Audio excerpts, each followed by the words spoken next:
Voici une vue depuis le sentier.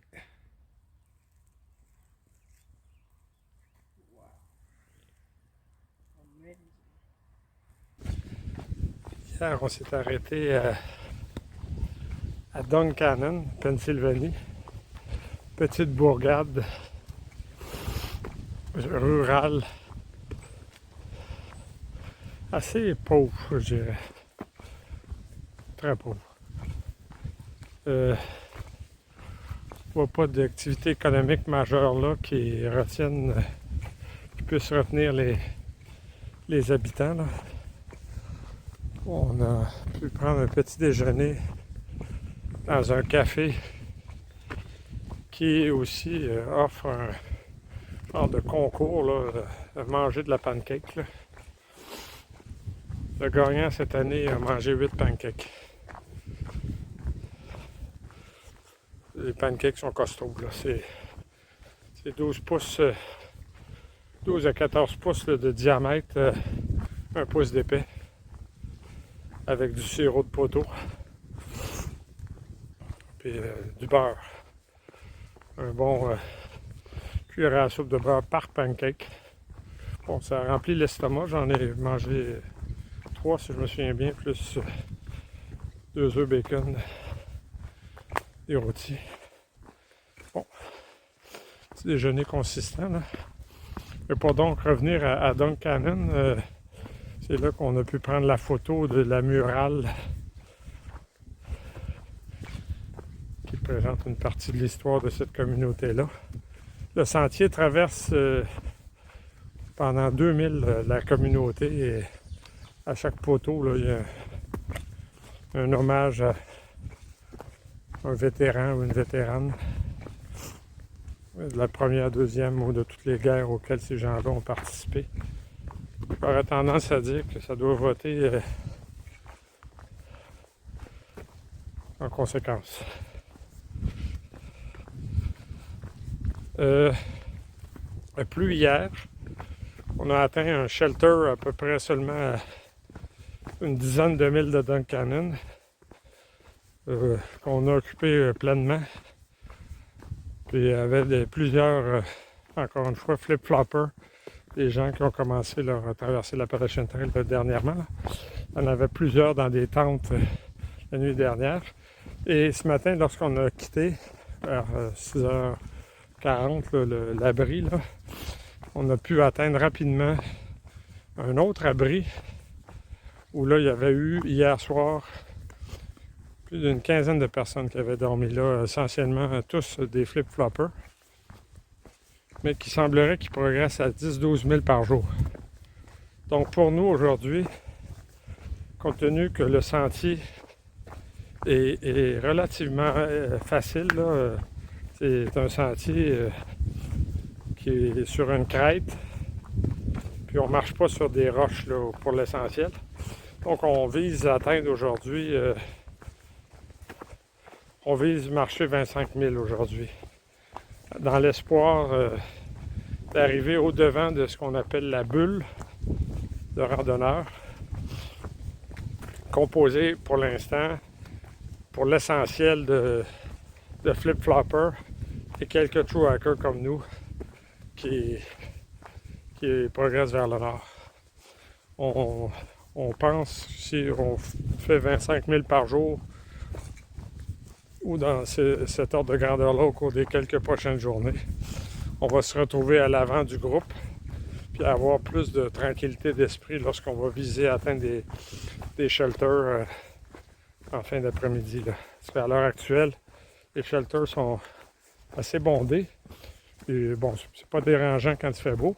On peut dormir dans notre tente, mais quand il pleut abondamment, comme ça a été le cas toute la nuit dernière, on est bien content d'être à l'abri d'un shelter puis de ne pas avoir à plier l'ensemble de notre matériel mouillé ce matin. Donc on va voir ce que nous réserve la journée. Le beau temps est prévu pour les prochaines journées, 3-4 prochaines journées, mais avec quand même une température qui avoisine les 2 degrés en soirée pendant la nuit. Pour dormir, c'est excellent. tant qu'on n'a pas le sleeping bag mouillé. Question animaux, c'est tranquille. Rien de. On voit encore là, des rapaces, là. Mais ce sont essentiellement ce qu'ils appellent ici là, des buzzards. Là. En fait, c'est comme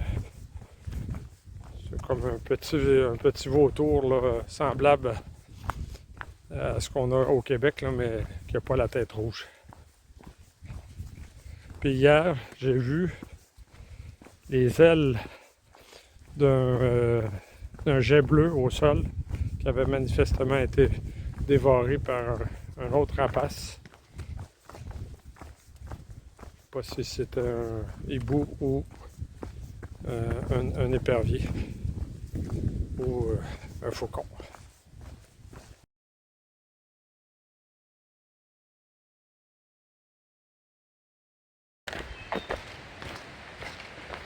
Réveil ce matin à Road Shelter. Et là, on s'en va traverser une dame de castor, une digue faite par les castors. Plein d'oiseaux qui chantent autour. C'est de toute beauté. Encore une fois, c'est assez frais. Il va faire à peine 4 à 5 degrés encore.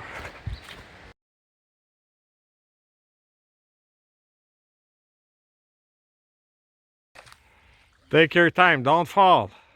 Stay vertical. Okay? All of a sudden, you going for it? Shoes and all?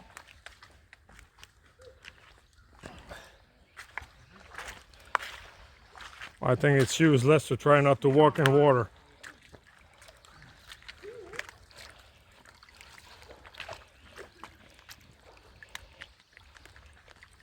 Oh. Let me put that thing back on in my pocket. On commence encore, ou on continue à marcher sur une... On continue à marcher sur une crête encore plus ou moins rocheuse. Et que je m'en fâche souvent, là, comme vous pouvez le deviner.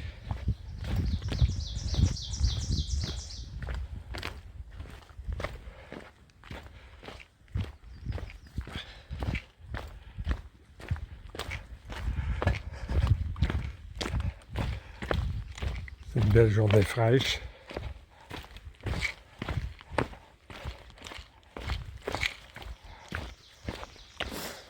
Ça va être encore une belle journée de randonnée. On prévoit marcher autour de 17 à 18 000 aujourd'hui.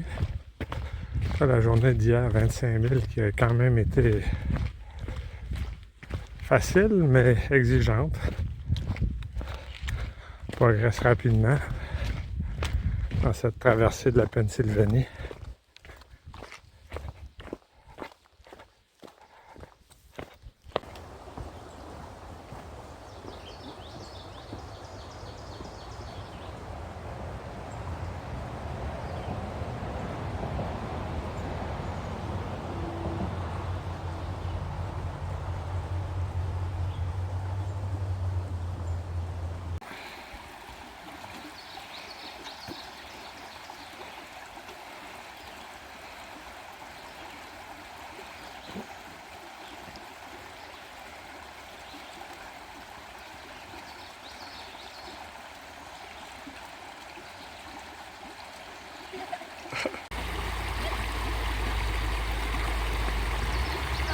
My feet just dried off too.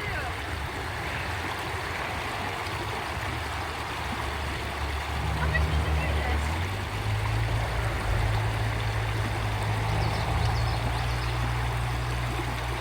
Oh, the one shifted.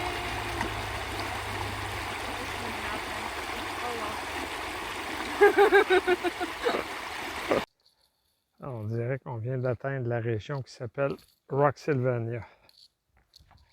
Comme vous voyez, le sentier n'est pas tout à fait facile. Puis, Les roches bougent. Sont pointues. En angle. Ça a l'air que c'est une section qui va durer une cinquantaine de milles. Ça va être long.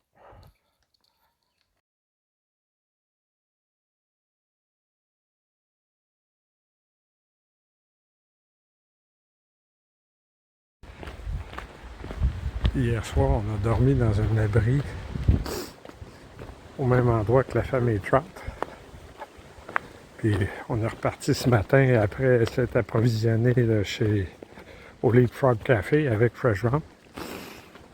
Puis là, devant moi présentement, marche Tolson 6 et 6 et Stumble 11 ans, peut-être 4 pieds. C'est elle qui ouvre la marche là, à petites grandes enjambées.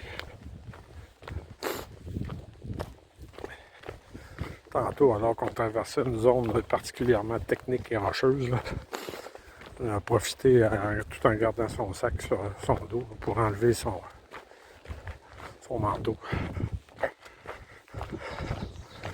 Et l'habilité n'attend pas l'âge.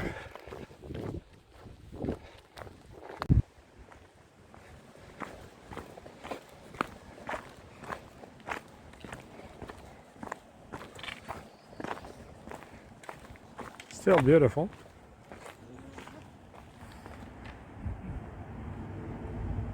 The train's coming on the station, we say? Yes, the trout train. Trout train showing up at the station.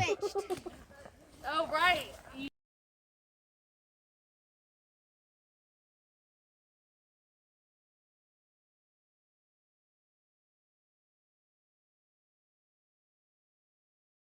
Hier, comme vous l'avez vu sur une des photos, on a franchi la marque des 1200 000. Comme le sentier à peu près 2200 000. Et qu'on vient de... Il nous en reste moins de... Il reste moins de 1000 milles à marcher. Bon, 1000 milles, c'est encore une bonne distance, là. Donc, on arrive dans une section, comme le dit certains, qui commence à... qui est un peu plus plate, ça je l'ai déjà dit, là.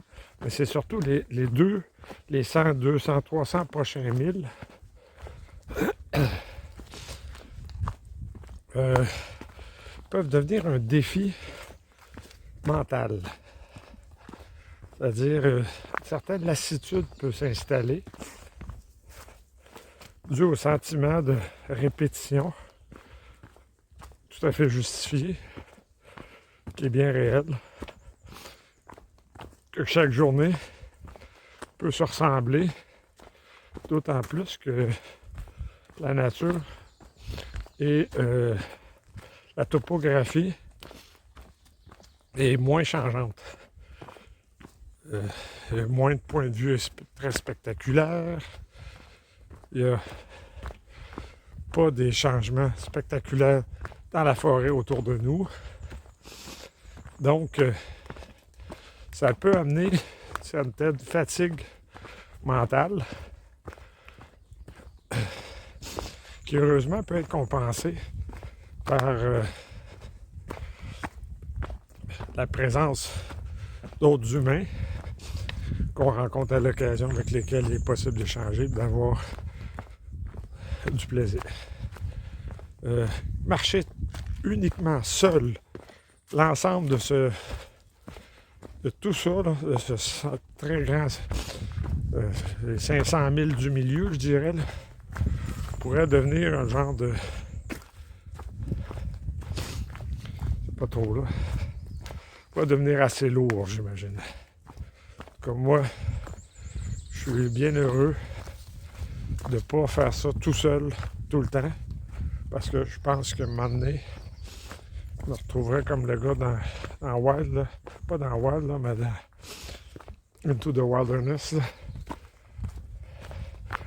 pourrait se demander là, si je ne serais pas mieux ailleurs. Là. Malgré tout le plaisir que procure la marche en sentier, à un moment donné, c'est un sentiment qui pourrait peser. Hier encore, on a été nourri par Fresh Ground et le Leapfrog Café. Lui-même avait l'air très fatigué. Là. Il donne beaucoup de son énergie et de son temps là, pour nourrir les gens, là, mais comme il le disait lui-même, là, il avait besoin de journée de congé parce que il avait donné beaucoup.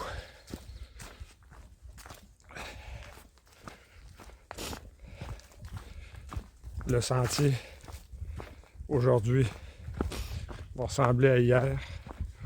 On va monter et descendre, traverser un petit village. Puis on va faire à peu près 17 000 aujourd'hui, là, si ça se passe comme prévu.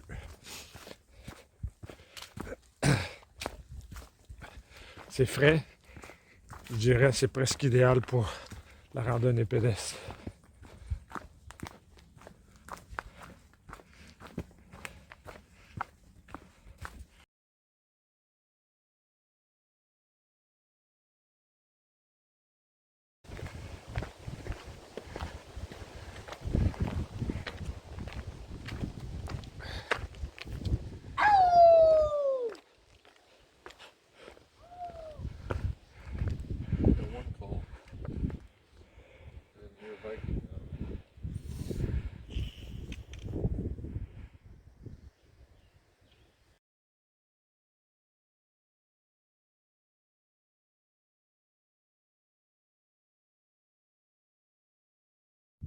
Raise that rock, Wicked.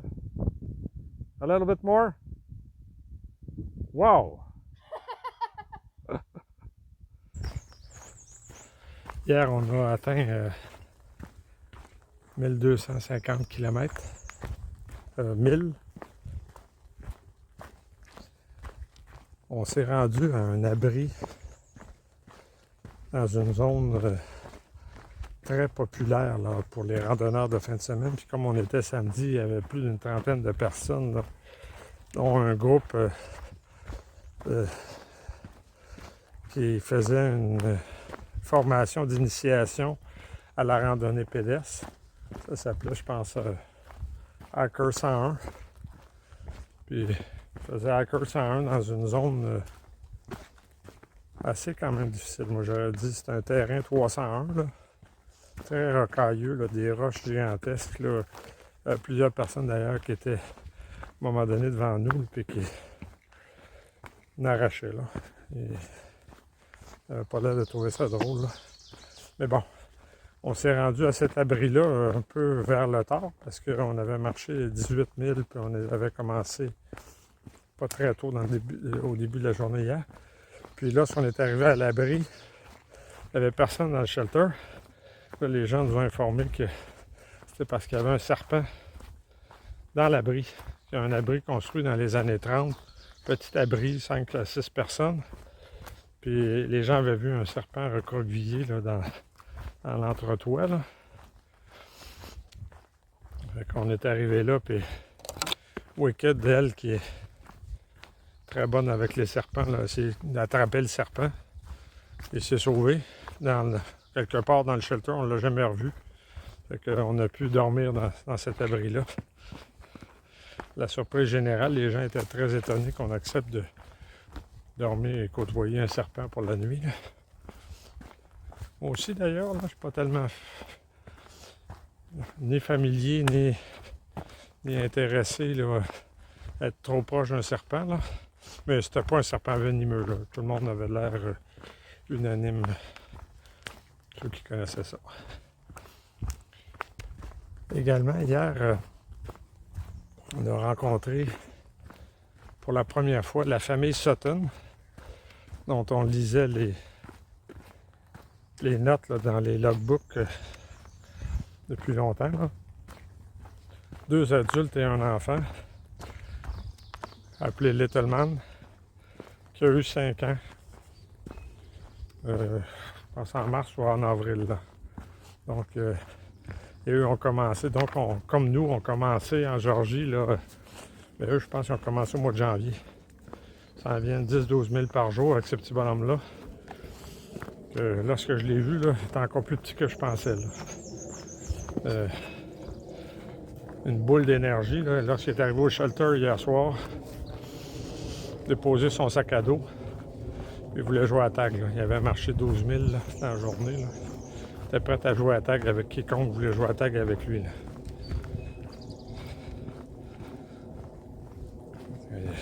C'est une vraie boule d'énergie. Là. Je sais pas si j'ai ramené mes enfants ou je pensais amener des enfants de cet âge-là marcher l'Appalachian Trail. Là.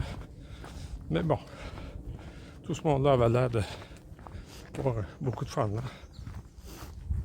Puis pas de l'air ni épuisé ni déprimé. Là. Donc, il nous reste à peu près quarantaine de milles encore en Pennsylvanie. Je me répète, là, Rock-Sylvania. Puis, depuis le début, on se fait dire qu'on va frapper une zone de roche. Bon, on en a frappé, là, mais beaucoup moins impressionnante que j'avais anticipé. Là. C'est peut-être les derniers milles qui restent là, qui vont me faire avaler ma langue. Là. Mais jusqu'à maintenant, là, c'est moins pire que je pensais. Là. Si ça change, je donnerai une idée, un aperçu du sentier. Là. C'est pas qu'il y a eu des zones rocheuses difficiles, là. Il y en a eu, dont hier, comme mais c'est pas aussi difficile et soutenu que ce que j'anticipais.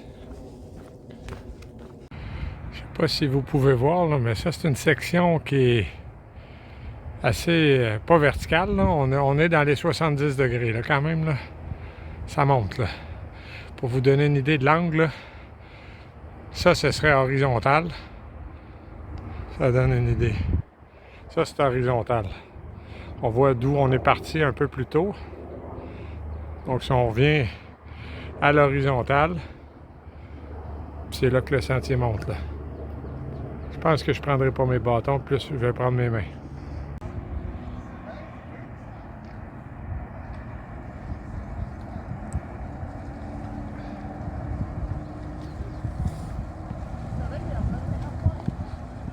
Viking! Where's Viking Man? We should be coming.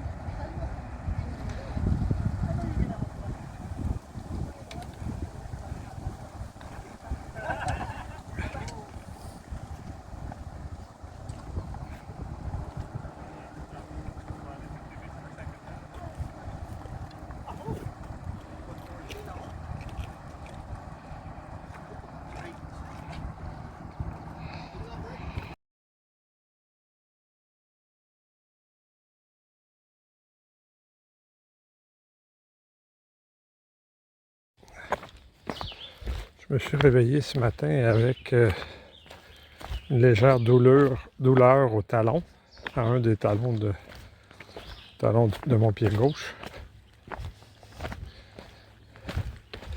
Puis probablement attribuable au sentier, puis au fait que j'ai joué toute la journée hier au jeu que j'appellerais déposer le talon, déposer à plat. Donc, il s'agit de traverser une zone semblable à celle qui est devant moi en déposant le talon, en déposant le pied le plus à plat possible, sans le déposer sur une roche pointue ou en tout cas en sentant le moins possible une douleur là, attribuable à une roche. Là. Donc, la section qu'on continue de traverser, oh, ici c'est plus haut, la section qu'on continue de traverser est semée de roches.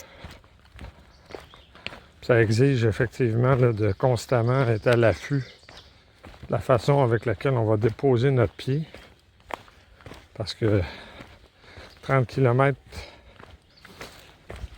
comme ça, c'est un peu dur pour les pieds, les chevilles. Mais ça se passe relativement bien. Et normalement, à la fin de la journée, on devrait atteindre la limite de la Pennsylvanie et la limite nord de cette section-là, un peu plus difficile pour les souliers, les pieds. Mes souliers qui ont 400 000 aujourd'hui ou hier sont troués sur le dessus. Ils sont plus confortables depuis qu'ils sont troués. Mais je n'achèterai pas la même paire d'ici une centaine de mille. Parce que j'aurai à les changer.